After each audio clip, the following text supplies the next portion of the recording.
How do I tell my sister, F37, I'm pregnant, F30? Me, F30, and my husband, M29, have been trying to get pregnant for over a year, and it finally happened back in the end of October. I am beyond happy and excited to be on this journey again, with the exception of one part. Having to tell my sister, F37. My older sister has been on the same trying to convince journey for as long as we have. This would be her first. She seems to finally be getting some medical help to support, but still has yet to have success. I want nothing but for this to happen for her, as I know she would be the best mother.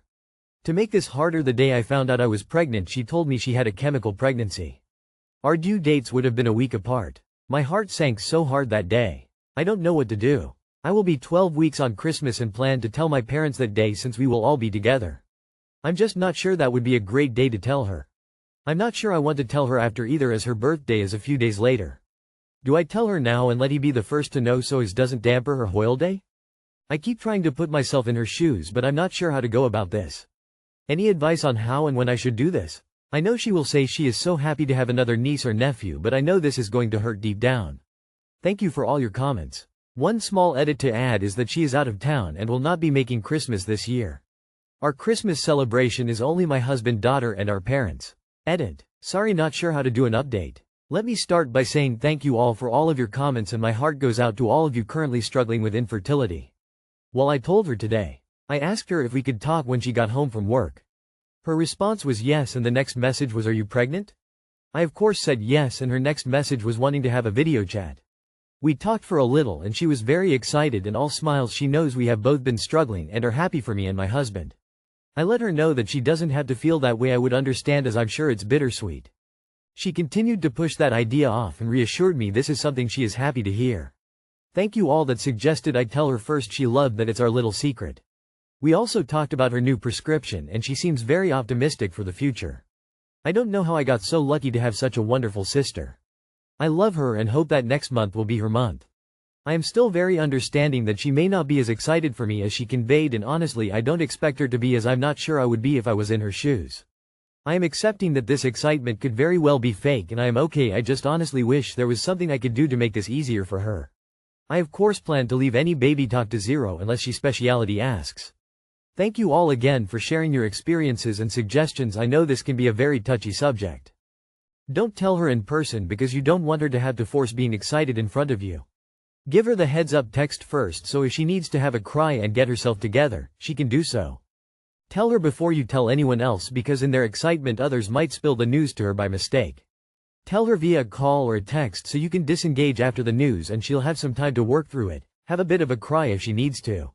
If you are telling your parents at a gathering, she will be it, even if she knows beforehand. Just give her a little heads up on your plan so she will know what's coming.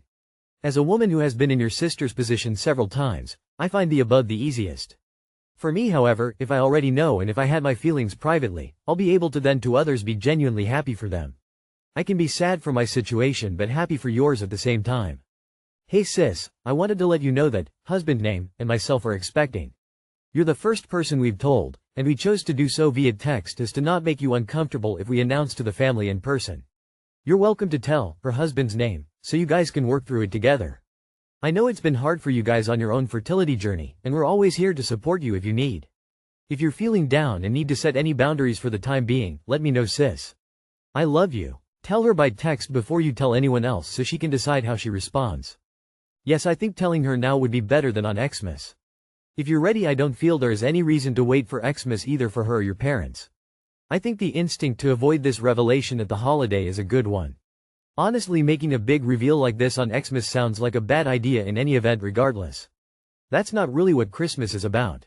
You should tell her now. However, as a fertile myrtle myself, I don't feel like holiday announcements are appropriate, particularly when you know it's going to hurt someone. Holidays should be about the holiday and not about any one particular person. Boyfriend 38 male, of 5 years, and I 36F, broke up. Was I too rash? As the title states, we were together just shy of 5 years and very recently broke up. My intuition tells me this was the right decision, but I'm having moments of doubt where I wonder if I was being impatient and should have given it more time. Some background info. The past 5 years have been mostly good, but there were situations that caused breaches of trust, and he also had some commitment issues, both of which I thought we were working through. About 2 years ago, I started bringing up the topic of moving in together, but it was never the right time for him. There was always an excuse as to why it wasn't on his radar. Recently, he seemed to be more open to the idea, but he never committed to a timeline. Now onto the breaches of trust. I caught him several times talking to other women behind my back. I don't believe he's ever physically cheated, but I've held on to each of these situations and don't think I ever truly got over them. The breakup. We had been working on our communication, and he told me about a group text he was added to with male and female coworkers, about 8 people total. He said he didn't know why his coworker added him but didn't plan on being active in it. I was immediately triggered because of the female coworkers, but I thought I'd give him the benefit of the doubt since he was being upfront. A couple of weeks later, this still bothered me, so I brought it up and asked to see his phone because I was feeling insecure. We argued about this because he said I was making a big deal out of nothing and wouldn't find anything. Ultimately, he unlocked his phone and gave it to me. First off, this wasn't a group message with 8 people. It was him, another male, and 2 females. I could tell he had been deleting the thread because there weren't many messages, so I searched one of the girls' names, and this is where I flipped out. There was a separate thread between him and the male coworker where this female coworker was mentioned quite a bit. It sounded like this group often met up for lunch in the office and on their breaks. They were also talking about planning an outing outside of work, debating whether it should be a team outing or just the girls. My heart sank, and I was done. I called him a liar and a cheater. He said he never actually planned on meeting up and that it was all talk, that I blew up the relationship over nothing. I had told myself, and him, that I'd be done the next time something like this happened. I'm proud that I stood my ground, but I'm also somewhat regretful, wondering if maybe it was innocent? I'm not even sure what I'm looking for in this post. Reassurance, validation, advice? I don't know. You lost a trust in him that clearly was not going to be gained back. It's normal to feel regret at the end of a relationship, but you know that you made the right call. Just keep taking it day by day, it'll get easier. One day you're probably going to look back on this and be very thankful that you stood your ground. Trust your gut, all there is to it. Girl, he wasn't willing to live with you after 5 years of dating. What doubts are you talking about? Yeah, no, the whole, it was all talk, I wasn't planning on anything, is the most common phrase I've heard from people who emotionally cheated on their partners over text or were planning on doing something. Regardless of what he said, he wasn't very respecting of your boundaries, and he lied to you about how many people were in the GC. If you set a boundary and he broke it, you have every right to feel that way and make the decision based on those feelings. If you feel you made the right choice, then you most likely did folded hands. Boundaries are personal. They are for you, not to control your partner. Like cheating is a boundary, they can still sleep with someone, but as is your boundary, you determine your consequence, like a breakup. This is obviously a boundary that he had broken multiple times. Your reaction is justified. He is very disrespectful to you and your relationship. Regardless of this and what it means, dating someone for 5 years and they're still not wanting you to live with them is red flag enough. He has a separate life from you, has the entire time, and 5 years later is still not wanting to give it up. My F29 ex-husband, M30, feels like I betrayed him. How would this make you feel as a man? I'm F29, trying to understand my ex-husband's M30 perspective, and I'd really like to know how other men would feel in a similar situation. Here's the backstory. My ex-husband and I were married for 10 years, and during our marriage, we started a business together. The business was struggling, and I proposed a pivot to a new niche that I felt I could lead effectively. He agreed, but as the business grew, I naturally became the face of it because the new direction aligned more with my strengths. While the business started to succeed, he told me that he felt displaced, emasculated, and invalidated. He believed his role as the leader and provider for the family was diminished, and it made him feel betrayed, as though I had taken something from him. At the same time, I was juggling being a mom and pursuing my own goals, which he says went against the vision we had for our marriage, where he would lead and I would stay in more traditional roles. Here's where it gets more complicated. I want to clarify that I never pushed him out or said I wanted to do my own thing. I always tried to include him so we were still working as a team, but I felt like he constantly had an excuse for why my ideas wouldn't work. It often felt like he dismissed my input until the business started to succeed, and by then, his feelings of displacement had already grown. I recognized his feelings of displacement and tried to compromise by stepping back from my role in the business, letting him take the lead again. However, he still felt unhappy and told me that my decision to step back was just to please him, rather than something I genuinely wanted. The very first month we made a significant profit, based on the direction I had pivoted the business toward, was the same month he cheated on me. He said his actions stemmed from feeling displaced and deeply unhappy. He constantly tells me that I refuse to take responsibility for how I betrayed him by stepping into the leadership role in the first place, and that I won't accept that that could be the reason he was hurt to have an affair. From my perspective, I feel like I tried to support him while also doing what was necessary to keep the business afloat and pursue my passions. I don't believe my growth or contributions should be seen as a betrayal. I also think it's unfair to justify his cheating or abandonment based on his feelings of being displaced. My question for men: 1. If you were in his position, would you feel the same way? 2. Do you think a wife stepping into a leadership role in the business could feel like a betrayal or emasculation? 3. How would you want your wife to handle a situation where the business was failing but she had a vision for turning it around? 4. Is it fair to expect her to give up her growth to protect your role as leader? 5. How do you balance feelings of emasculation while maintaining a partnership that's fair and supportive for both people? I really want to hear your honest thoughts, even if they challenge my perspective. I'm trying to understand this dynamic better. Too long did not read. My ex-husband, M30, and I, F29, started a struggling business together.